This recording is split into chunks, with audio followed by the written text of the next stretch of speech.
Hola, bienvenidos a este espacio de sesiones juristas. Mi nombre es Georgina Manrique, soy coordinadora de educación digital del Colegio Jurista. Hoy vamos a presentar al doctor Rubén Alberto Basurto Ramírez con el tema argumentación jurídica. Rubén Basurto Ramírez es licenciado en Derecho con maestría en Derecho con orientación terminal en Derecho Civil y es doctor en Derecho. Actualmente es docente de licenciatura y posgrado del Colegio Jurista y es administrador de salas de juicios de garantía oral de primera instancia en el estado de Morelos. Como siempre, doctor Basurto, un gusto saludarlo, escucharlo y en este momento le cedo el audio y el video. Muchísimas gracias, maestra Georgina. Le agradezco la invitación en la participación a este espacio que usted agradablemente dirige, con mucha precisión. Pues el tema con el que me decidí a participar en estas charlas es el tema de la argumentación jurídica, ¿no? La argumentación jurídica es una materia muy importante para todos los abogados, los juristas, sin importar la etapa en la que se encuentren, ya sea como estudiantes de licenciatura, maestría o doctorado, o bien como profesionistas en el libre ejercicio de la profesión o desde cualquier otra institución, ya sea pública o privada, ¿no? El tema es muy interesante, muy importante, tiene un antecedente muy ligado a la cultura, muy ligado a la historia del derecho y, por supuesto, a la historia del Estado. Desafortunadamente, el tema es tan extenso que hemos tratado de constreñir nuestra participación a lo que serían los orígenes de la argumentación jurídica. Así es que me voy a tomar la libertad de empezar con la exposición. Bueno, dentro de las actividades jurídicas y sociales propias de toda organización, de toda sociedad más o menos organizada, a lo largo de la historia, pues siempre se ha perseguido el orden y la paz social. En un Estado moderno, en una sociedad muy ligada a la economía, por supuesto, a lo largo de la historia, pues siempre se ha tenido presente cuestiones como el progreso, la economía, el bienestar, la democracia, la seguridad, la salud, el orden público y, por supuesto, la justicia. Bajo este contexto muy general, pero importante precisar en este inicio, debemos tener presente que con anterioridad, en etapas recientes y también en etapas antiguas, antes de la existencia del Estado como tal, el rey o el sacerdote máximo de las culturas antiguas, pues era quien le competía la impartición de justicia. Y con esos objetivos planteados hace un momento, pues es que se trataba de que las relaciones entre los individuos de la sociedad se dieran en armonía, se dieran en orden, para que se pudieran conseguir los demás valores sociales que hemos mencionado. Sin embargo, desde el punto de vista de la teoría del Estado, también es importante entender que la justicia ha transitado por los diversos estados que ha tenido la sociedad moderna, ¿no? La forma en que se han perseguido esos ideales a través de la aplicación de las leyes, pues ha cambiado según el contexto histórico que se vive, según el tipo de estado en el que se vive. Así, de manera breve, mencionaremos el Estado absolutista, el Estado de Derecho, y el Estado social de derecho y el Estado constitucional. Bueno, pues ¿cómo era el tema de la argumentación jurídica en el Estado absolutista, ¿no? Como todos sabemos, ligado a las monarquías, existía una creencia que se fue destruyendo con el paso de los siglos, en el sentido de que los monarcas eran elegidos por Dios y por lo tanto, al ser representantes de Dios en la tierra, pues tenían la facultad de dirimir todo tipo de problemas. De hecho, esta es una de las características de las monarquías absolutistas, que después se vio reflejado ya en la época moderna con los estados absolutistas. Bueno, entonces, en este contexto, el rey designaba a los jueces, de tal manera que el origen divino aludido, pues hacía innecesario que el juzgador legitimara sus fallos, es decir, lo que hoy conocemos como la fundamentación y motivación no era necesaria porque era Dios quien a través del monarca se encargaba de impartir justicia y a través del monarca pues Dios manifestaba la solución o su voluntad en la solución de todo tipo de problemas. Fue en Inglaterra en donde, Inglaterra es el paradigma, la tierra donde se rompen muchos paradigmas y se siembran otros, ¿no? Por ejemplo, Inglaterra es el primer estado en el que se da la escisión de la Iglesia de Inglaterra con las relaciones con el Vaticano. Bueno, en el tema de la justicia también fue en Inglaterra, en donde se da este rompimiento de la creencia de que el rey, por ser un representante divino, podía resolver todo tipo de problemas, ¿no?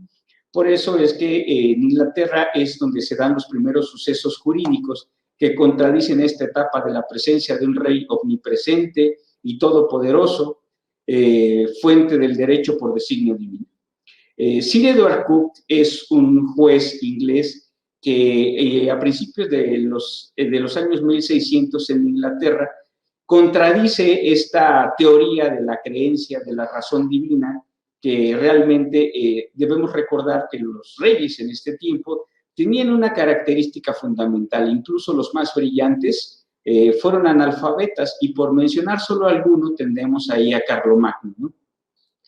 Bueno, Sir Edward Coke, que era un excelente jurista y destacó como uno de los grandes pensadores del derecho inglés, que incluso su sistema de enseñanza transitó por varios siglos en Inglaterra. Él crea algo que se le conoce como la teoría de la razón artificial, y ante problemas específicos de carácter jurídico, especialmente el famoso caso del doctor Bonham, Sir Edward Coke le dice al rey que pues él no es la persona indicada para dirimir las cuestiones jurídicas, que él tiene que basarse en la decisión de sus jueces, y le dice y le recuerda que hasta ese momento en la historia, en toda Europa, los reyes resolvían con argumentos de autoridad más que con argumentos de razón, y que era ilógico que en ese momento de la historia el rey siguiera creyendo que puede resolver problemas jurídicos cuando en realidad no sabían ni leer ni escribir, ¿no? Y entonces hace una crítica a estas canonjías que tenía la monarquía, porque muchos de los problemas que se resolvían pues no eran desde un enfoque jurídico, sino desde un enfoque meramente subjetivo, ¿no? Entonces, Sir Edward Coke retoma esta idea de los derechos de la ciudadanía y de la aplicación del derecho, que debe dejarse en manos de los expertos, y le dice al rey, le pregunta, ¿qué acaso usted cuando está enfermo no va a ver al doctor? Usted va a ver al doctor porque el doctor tiene un ojo clínico para detectar lo que usted le hace sentir mal. Pues lo mismo sucede con el derecho. Entonces, la teoría de la razón artificial rompe con este paradigma de la justicia divina, y por eso, ante esta situación en donde el rey, al ser representante de Dios y resolvía un problema del carácter que fuera, por supuesto, entre ellos los jurídicos, pues lo que sucedía es que no daba razones de la decisión que tomaba. Es decir, él no justificaba a través de la argumentación las decisiones que tomaba. ¿Por qué? Porque además era una persona que desconocía de las leyes. Así era considerada la justicia como si Dios manifestara su voluntad a través del rey, dogma que no estaba sujeto a discusión. Esta era la verdad y la justicia divina, como si el rey estuviera preparado para resolver todo tipo de problemas sociales, cuando en realidad, y la historia no nos dejará mentir, repito, eran normalmente los nobles y los monarcas, eran gente analfabeta. Bien, así pasamos o transitamos hacia un momento muy importante en la historia de la humanidad. De hecho, son dos momentos. Cuando el rey socialmente se deja de tener esa creencia de que el rey puede resolver todo tipo de problemas, y además todos conocemos históricamente los abusos en los que caían las monarquías, sobre todo europeas, con relación a las sociedades que ellos gobernaban, pues se da un momento en la historia en que se empieza a crear un crisol de eventos muy importantes, entre ellos la creación de una conciencia más humanista, y se da en América Latina primero lo que se conoce en la historia como la independencia norteamericana, ahora sería visto el tema como la independencia de Estados Unidos, en 1776, y por supuesto un evento muy importante que influyó incluso en la independencia norteamericana, pues fue el movimiento de los intelectuales franceses, que acabó detonando en otra revolución muy importante, la Revolución Francesa, que se dio en 1789. Bien, con estos dos eventos históricos llenos de sangre, por qué no decirlos, se da un cambio en la cuestión de la impartición de justicia. Se trata de acotar, dentro de todos los fines que tuvieron más bien estos dos movimientos sociales, se trata de acotar ese poder absoluto y omnipresente que tenían los reyes, y se trata de entregar ese poder y esa facultad de impartir justicia al Estado a través de uno de los poderes. Bien, entonces surgen con estos dos movimientos los estados parlamentarios, es decir, ya no solamente está el monarca, sino que además hay un parlamento, hay un congreso, como le conoceríamos aquí en México, y entonces se crea un derecho que se tiene que seguir a través de la jurisdicción, se tiene que aplicar para poder resolver los distintos problemas sociales que se van suscitando en las sociedades. Y todo esto con el objeto, como lo acabo de comentar, para contrarrestar el poder y la fuerza de los postulados del Estado absolutista. Se limitó a los jueces a ser meros aplicadores de la ley, de manera que solo interpretaban gramaticalmente su contenido. Es más, no debemos olvidar que todavía a principios de los años de 1800, Napoleón Bonaparte codifica las leyes en Francia y crea el Código Penal francés, el Código Civil francés, los códigos mercantiles franceses, que después son copiados por otros países y después importados a las colonias de los distintos continentes. Bueno, en este momento de la historia, el derecho se vuelve la herramienta más importante para la impartición de justicia. Sin embargo, pues se trata de acotar la razón, la reflexión y el análisis jurídico. Y por eso Montesquieu escribe en su libro del espíritu de las leyes que los jueces no son más que la voz de la ley. Es decir, como si al código le pusiéramos una bocina, que es el juez, y el juez se encarga de decir lo que dice la ley. Este tipo de interpretación pues, se le conoce como interpretación literal y por lo tanto, en consecuencia, la argumentación es literal. Es decir, se trata de ver a la ley como un recetario de solución de problemas, pero evidentemente esto tiene la intención de legitimar a la autoridad y que su decisión derive de la ley de tal forma que se ajuste a la norma.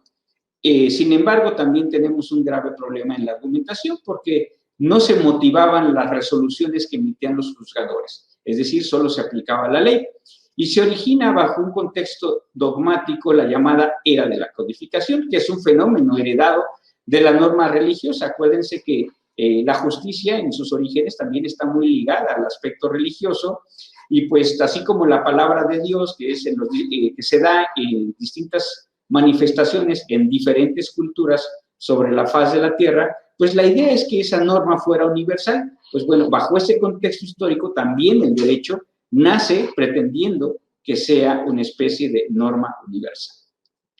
Bien, en esta época empieza la transformación del dogma divino por el dogma de la razón.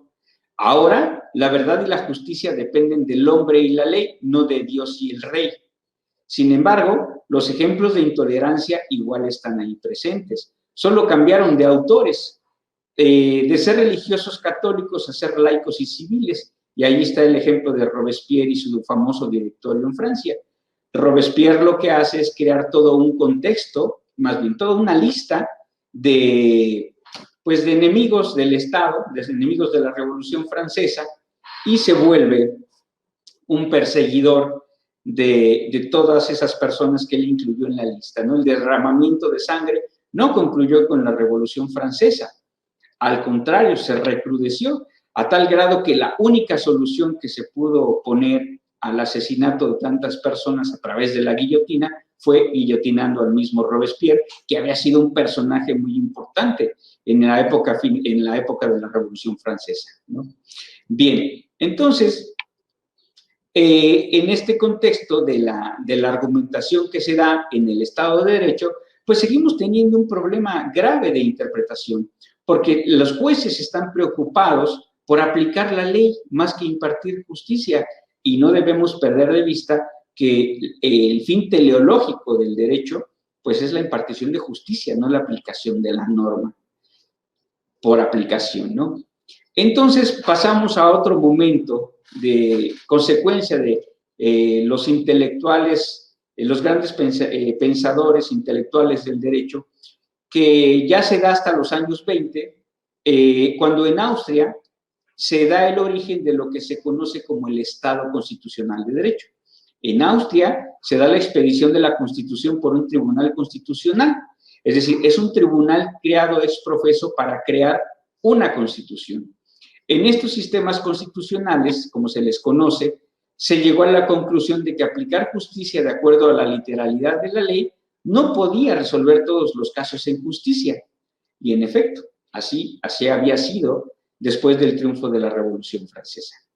Problema que incluso ya había sido enfrentado en su momento por el derecho romano, en su etapa clásica incluso, de manera que el juez, además de interpretar gramaticalmente la ley, debía de hacerlo de manera sistemática, es decir, no ver el código de que se tratara su aplicación como una norma aislada, sino como un subsistema de todo el sistema jurídico al cual pertenecía, para resolver problemas de jerarquía normativa, lagunas y antinomias dentro del derecho, bajo los postulados kelsenianos de la pirámide normativa, que en su momento fue muy útil, aunque en la actualidad pues ha quedado un poquito fuera descontextualizada la famosa pirámide de Kelsen.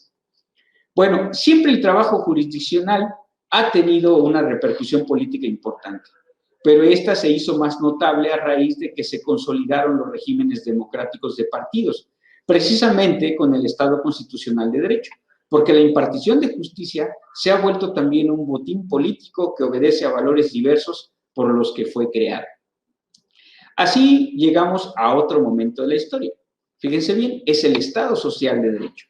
A partir de los juicios relacionados con la Segunda Guerra Mundial, los conocidos juicios de Nuremberg en 1945, en el denominado Estado Social de Derecho entra en crisis el sistema de interpretación gramatical y sistemático que hasta ese momento estaban vigentes, debido a que bajo estos postulados los crímenes de guerra se llevaron a cabo en cumplimiento a una legislación del país alemán.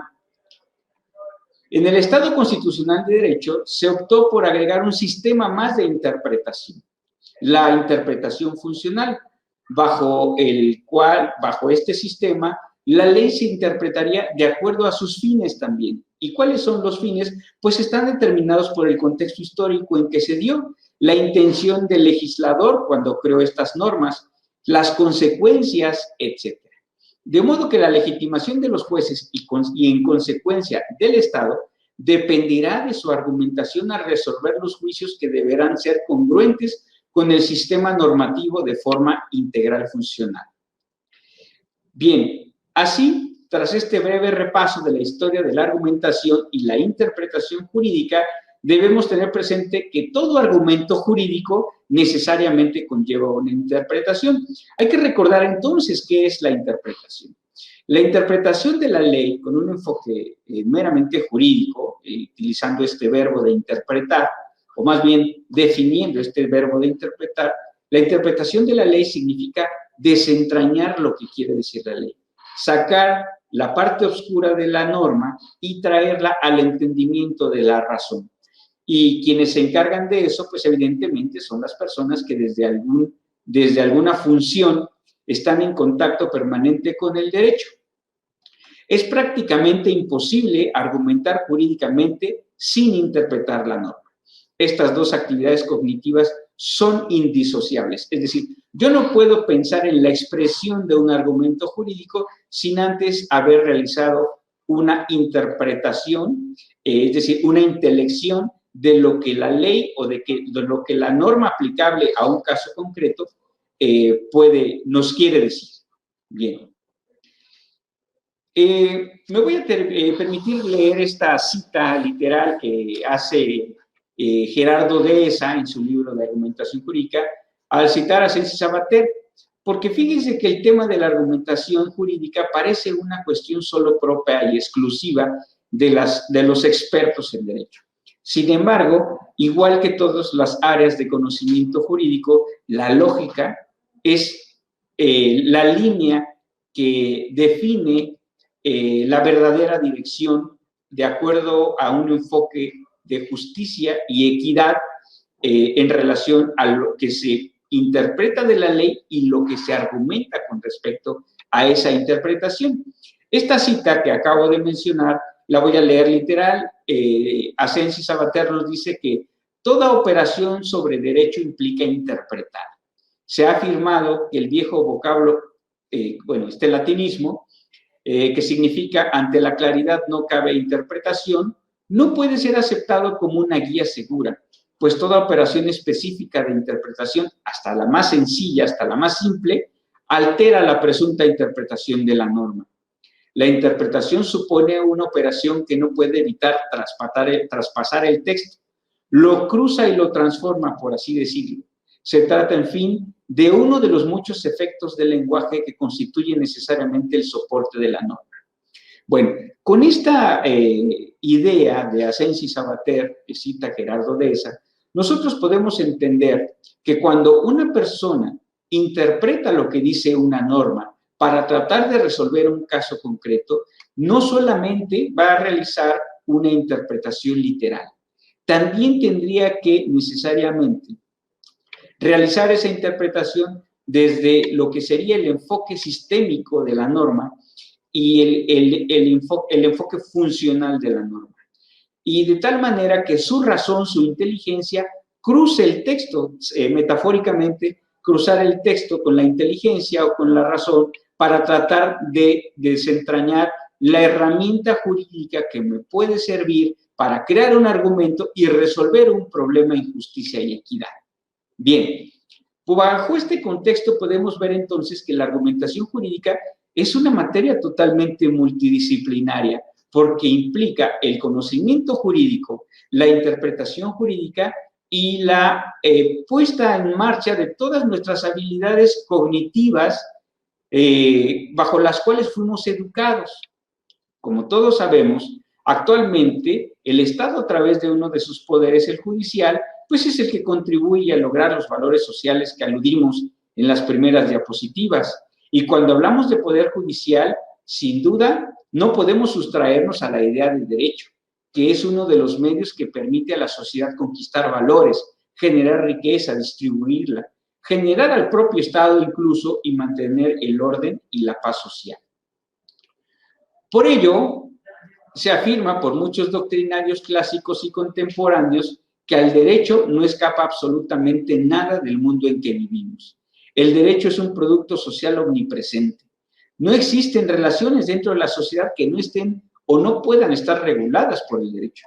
De hecho, podemos verificar tal situación de muchas formas leyendo las noticias o escuchando las noticias en las mañanas, ¿no? Leyendo algún diario en donde vamos a encontrar todo tipo de problemas sociales que tienen eco o tienen una reverberancia en alguna norma jurídica.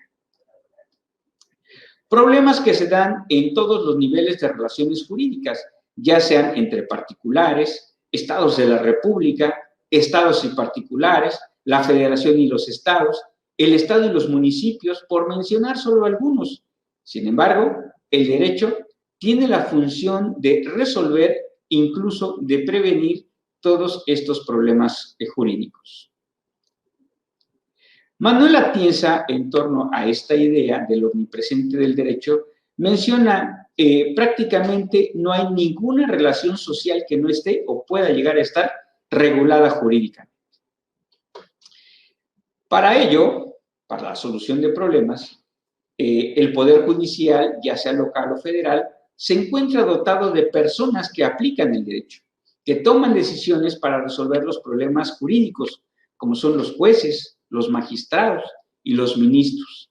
Tarea nada fácil, ya que requiere de conocimiento jurídico y una rigurosa sistematicidad en la estructura de sus razonamientos y argumentos, que deben reflejarse en sus resoluciones de tal forma que las hagan claras y precisas. Fíjense bien, retomo un poquito la idea que mencioné hace algunas diapositivas.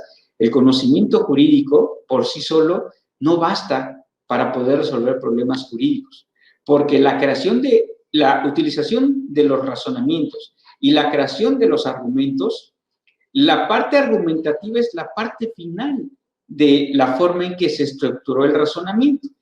Evidentemente, hay que tener toda una metodología bien dominada para poder resolver problemas de tal forma que los razonamientos que los juristas van construyendo, puedan al final, después de la aplicación de la metodología adecuada mencionada, que pueda crear los argumentos claros y precisos que cuando son escuchados o leídos por los interesados, por las partes de los problemas jurídicos, no tengan lugar a duda de que el juez, es decir, la persona que juzgó el asunto en concreto, tiene la razón. Es decir, que lo que manifiesten los impartidores de justicia en sus decisiones, en uno u otro sentido, pues no dejen lugar a dudas de que era la forma correcta de resolver, ni a los directamente afectados, ni a la sociedad, ya que estas resoluciones también legitiman al Estado frente a la sociedad. Y este es uno de los grandes problemas que tiene el Estado moderno, la falta de credibilidad de su sociedad. Por ello, esas resoluciones deben de estar debidamente explicadas, es decir, debidamente humanizadas. ¿Esto qué significa? Que más allá del argot jurídico que puede utilizarse en la construcción de un razonamiento que se plasma en la solución de un problema jurídico, sea entendible para los demás. Y además de explicadas, deben de estar justificadas y motivadas, lo que las hace un producto lingüístico y argumentativo. Fíjense bien cómo entonces, hablando del tema de la argumentación jurídica, no solamente es el conocimiento jurídico lo que se necesita para poder dirimir una controversia de carácter jurídico, porque la argumentación jurídica, pues, es un producto lingüístico y argumentativo, un acto de lenguaje en el que, además de conocimiento jurídico, se utilizan otras herramientas y habilidades humanas como sentido común, la reflexión, la lógica, la experiencia, la valoración, discernimiento y, por supuesto, la utilización del lenguaje de la forma más precisa que nos permite crear una estructura de palabras que nosotros le vamos a llamar argumentación y que va a tener el toque jurídico porque resuelve un problema de carácter jurídico.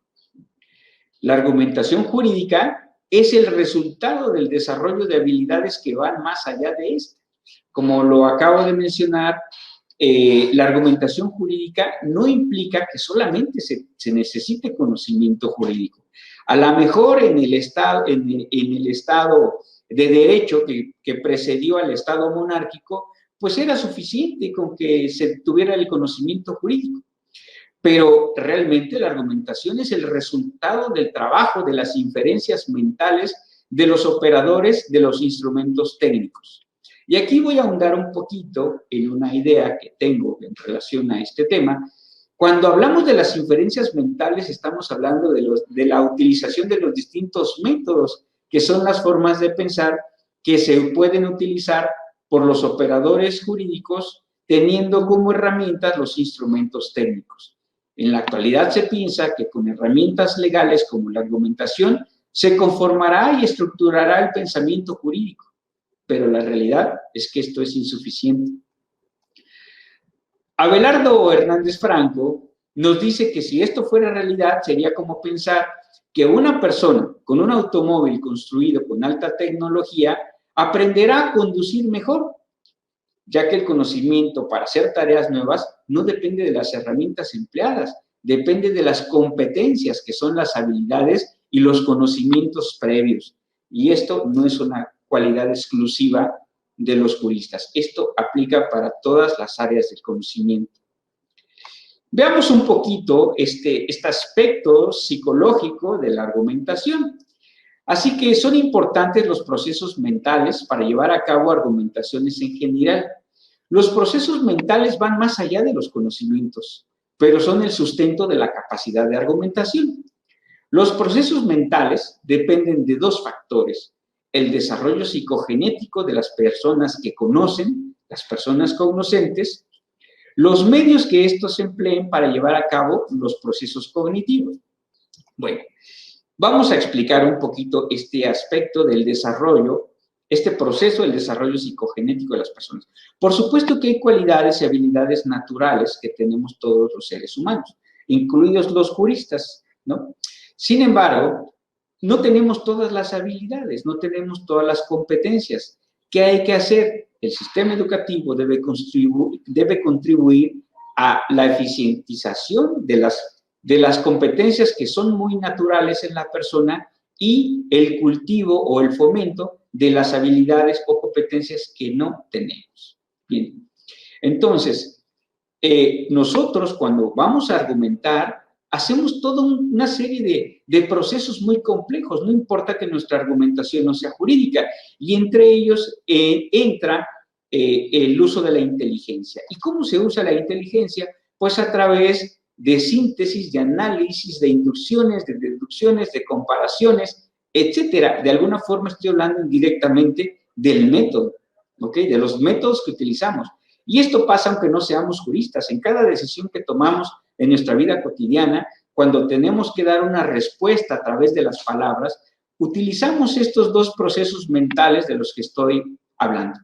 Bien, el juzgador, pues, no puede excluirse porque la actividad de la mente, la actividad mental, no distingue qué tipo de conocimiento es con el que está trabajando. Lo hace el contexto en el que el ser humano está desenvolviéndose. Bien, ahora, los dos factores mencionados dependen de un elemento intermedio que los une. Decíamos, el desarrollo psicogenético de las personas, que está aquí en ese primer cuadro, se va a interrelacionar o va a utilizar como puente del segundo proceso cognitivo que mencionamos en el cuadro anterior, los procesos de razonamiento a partir de categorías y conceptos. Es decir, nosotros vamos a tender un puente a través del conocimiento jurídico, ahora sí, para utilizar estos dos procesos, el que tenemos acá arriba y el que tenemos acá abajo, para tender un puente y construir un argumento jurídico. Podemos tomar como valor axiomático que la mente solo funciona y procede a sus operaciones partiendo siempre de categorías, conceptos e ideas. De hecho, cada vez que aprendemos algo, todos los días estamos aprendiendo, nosotros cuando tenemos un conocimiento previo, asociamos el conocimiento nuevo con el conocimiento viejo y entendemos mejor lo que estamos aprendiendo. Pero, ¿qué pasa cuando no tenemos conocimiento previo? Se hace más difícil la construcción o la retención del nuevo conocimiento. Bien, a través de estos conceptos, ideas, categorías, la mente realiza operaciones, trabaja con pensamientos, realiza cálculos y obtiene resultados y conclusiones. El desarrollo del derecho se ha dado a partir de categorías y conceptos. En la medida en que la ciencia del derecho ha cambiado, cambian también las categorías y los conceptos. Por ejemplo, dentro de lo que se conoce como el derecho civil, todavía hay estados que tienen incluido en su código civil las instituciones de derecho familiar.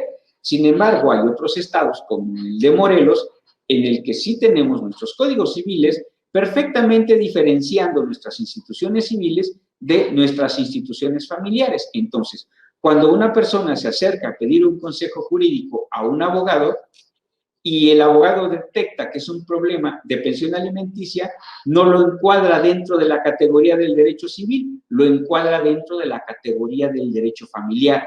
Y desde esa perspectiva, desde esa categorización, va a proponer una solución. A esta especie de categorización del conocimiento, un estudioso de la historia del conocimiento, que es Howard Gardner, le denominó la revolución cognitiva.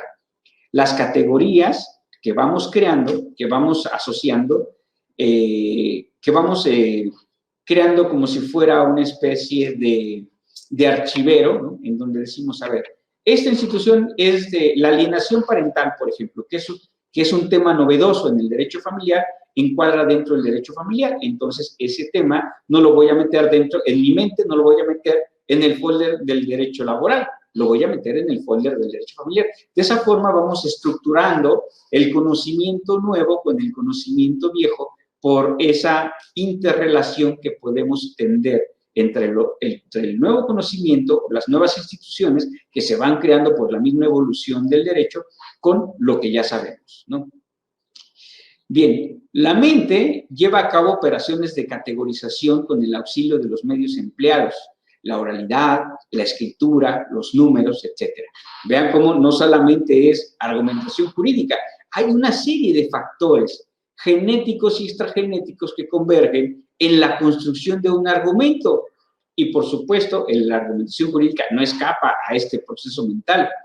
Definidas las categorías, el discurso de la mente legal se ejercita reversible o irreversiblemente, lo que dependerá del desarrollo psicogenético.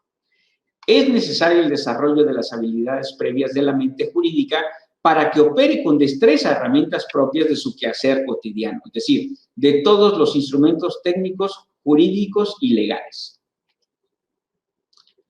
Por ejemplo, el trabajo de otras destrezas humanas como el análisis, la lectura, la comparación, la reflexión, el discernimiento, la interpretación, la integración, la síntesis, etcétera, para llegar a la parte final. Que si nosotros llega a nuestra percepción intelectiva un problema jurídico y nosotros realizamos todas estas operaciones mentales, utilizando herramientas jurídicas para que al final tengamos un producto argumentativo jurídico a través del cual proponemos una solución al problema que se nos planteó.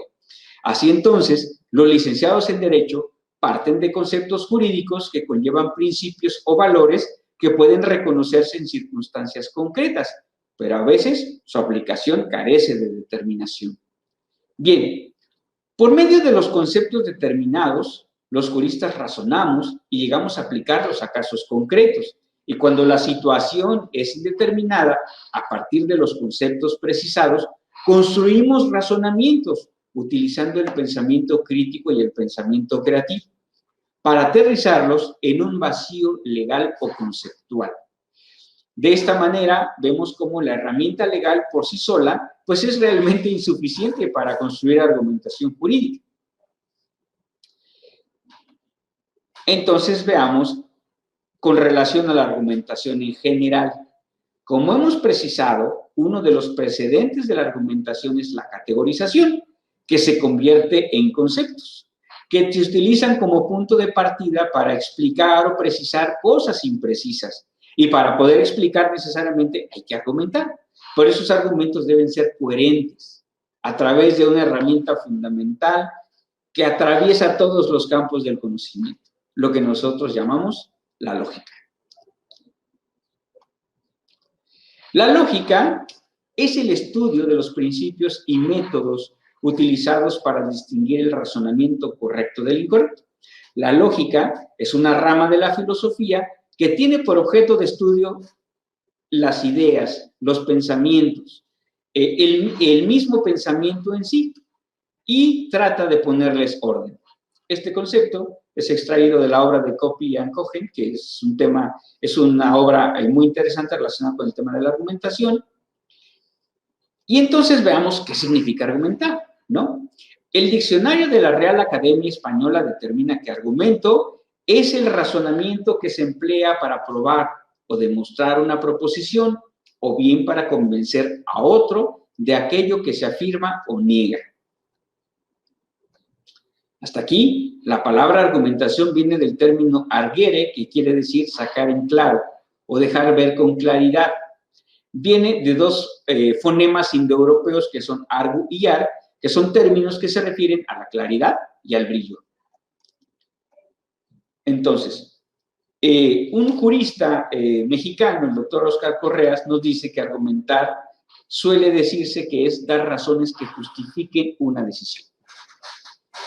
Por ejemplo, yo hoy en la mañana me despierto, puse el despertador a las 5:30 de la mañana y dije que iba a salir a correr, pero resulta que tengo frío o está lloviendo. Y entonces, en ese inter de que tomo la decisión de si salgo a correr o no salgo a correr, pues entonces trato de construir un argumento que al final de cuentas va a ser una decisión, pero trato de construir el argumento que me deje a mí lo más tranquilo posible. Sin embargo, cuando una persona realiza argumentación de carácter jurídico, sus argumentos deben ser tan sólidos que deben de convencer a los involucrados en el problema jurídico de que lo que decidió el juzgador es lo más adecuado y que además tiene sustento en la ley. Y cuando hablamos de ley en este tiempo es algo muy complejo. Hablamos de ley cuando hablamos. Son cosas diferentes, pero por cuestión didáctica, cuando hablamos de ley, podemos decir que estamos hablando de todo cuerpo normativo que puede ser aplicable en la solución de un problema jurídico. Y entonces ya estamos hablando de jurisprudencia emitida por la Suprema Corte de Justicia, de jurisprudencia emitida por la Corte Interamericana de Derechos Humanos, por leyes nacionales, federales o generales, por leyes locales, incluso por tratados internacionales. Bien. Justificar, a su vez, no es otra cosa que conseguir la aceptación de la decisión por parte de un auditorio, que podría ser la comunidad de los juristas en primera instancia y la sociedad civil en definitiva. Argumentación, entonces, es la operación por la cual un anunciador busca transformar por medios lingüísticos el sistema de creencias y de representaciones de quien lo escucha, de su interlocutor. Entonces, el objeto de la argumentación es lograr la adhesión de quien escucha, de quien funge como auditorio, o convencer a una determinada persona sobre una tesis o idea para lograr que se materialice y exteriorice en la conducta de esos individuos. Todo ello basado en sólidos argumentos que lo respalden. Entonces, inferimos que uno de los primordiales objetivos de la argumentación es persuadir a quien escucha y lograr que se adhiera a mi argumento, que es mi razonamiento. ¿Cuáles son los elementos de la argumentación?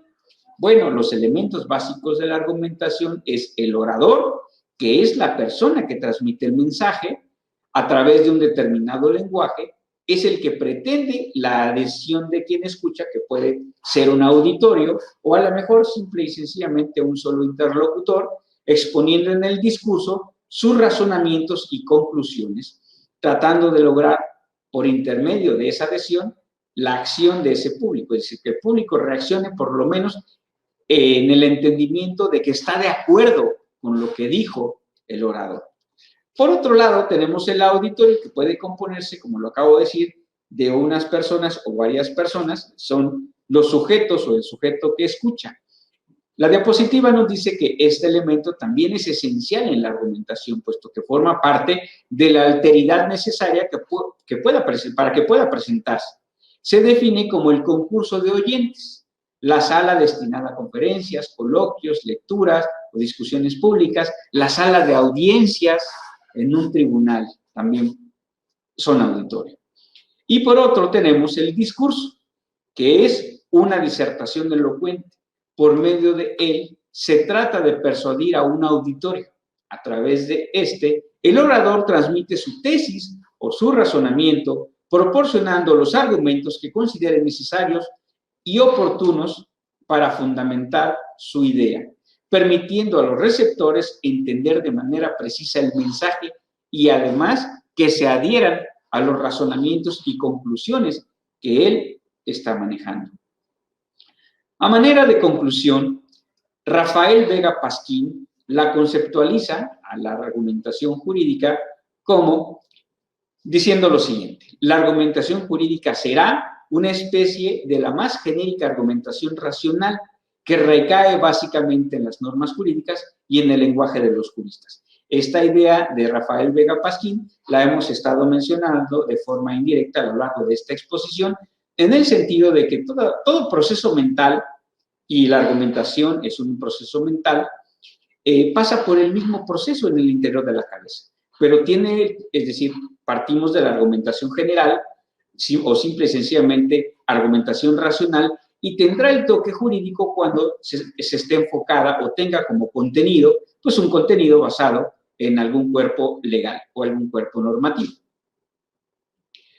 La argumentación jurídica, con la argumentación jurídica, nos referimos no solamente a la utilizada por los abogados o letrados para exponer y defender sus tesis o posiciones en las distintas causas, sino que hacemos referencia esencialmente al razonamiento judicial, entendido como los pasos racionales que han seguido los jueces para dictar o motivar la sentencia que resuelve el caso concreto sometido a su decisión. Acuérdense que la argumentación concluyente se transforma en la decisión cuando se trata del juzgador y que se representa en los fundamentos de esa resolución, por cuanto es allí donde puede encontrarse la argumentación jurídica.